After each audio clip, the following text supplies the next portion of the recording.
Ջերմ են դիմավորել սևանցիները ուժեղ Հայաստանի անդամներին։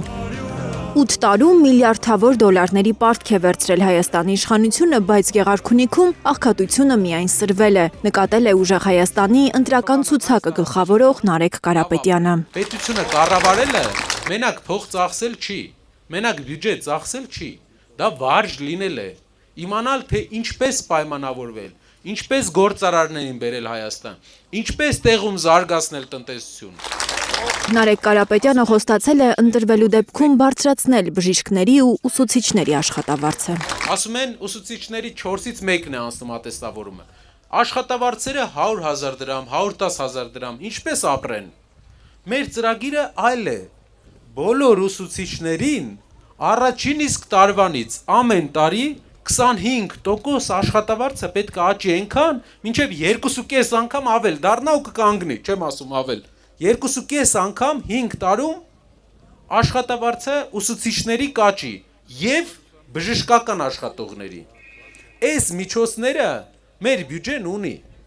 Այս միջոցները ուղղվում են պարգևավճարների։ Մենք սա պետք է ուղղենք ամենախոցելի, բայց ամենակարևոր խմբերի։ Ավելի վաղ ուժեղ Հայաստան դաշինքի անդամները Հայաստանի մայրաքաղաքում են եղել։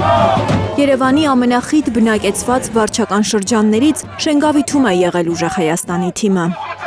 Դաշինքի ընտրական ցուցակը գլխավորող Նարեկ Կարապետյանը շրջել է Շենգավիթի բակերում, շփվել մարդկանց հետ։ Շենգավիթում մեծ թվով գործազուրկ քաղաքացիներ կան, նկատել է Նարեկ Կարապետյանն ու վերածնունդ խոստացել մայրաքաղաքի այս շրջանում։ Պետք է 24 ժամ աշխատանքը եռա։ Հայաստանը պետք է աշխարհին հայտնի լինի ոչ միայն կոնյակով, ոչ միայն ծիրանով, այլ հայ մտքի գործով։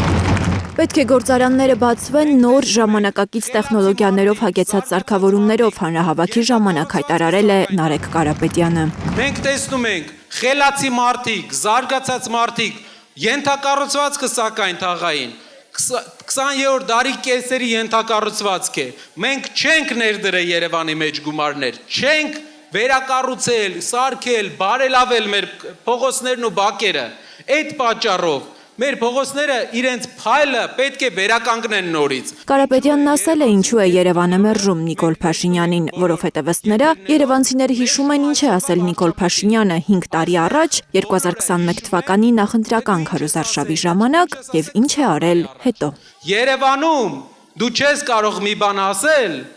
հետո ֆրացնել։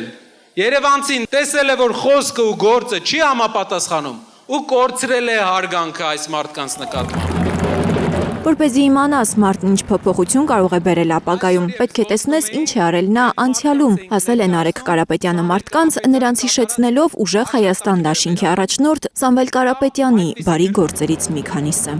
Կարապետյանը չունենալով որևէ պարտավորություն իր հայրենիքի համար, իր գրպանից արել է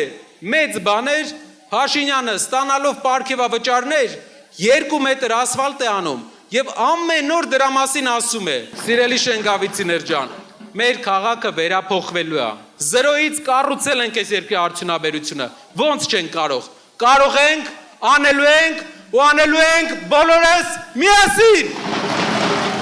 Լիլիթ Գասպարյան, Անի Ղանդիլյան, Հայլուր։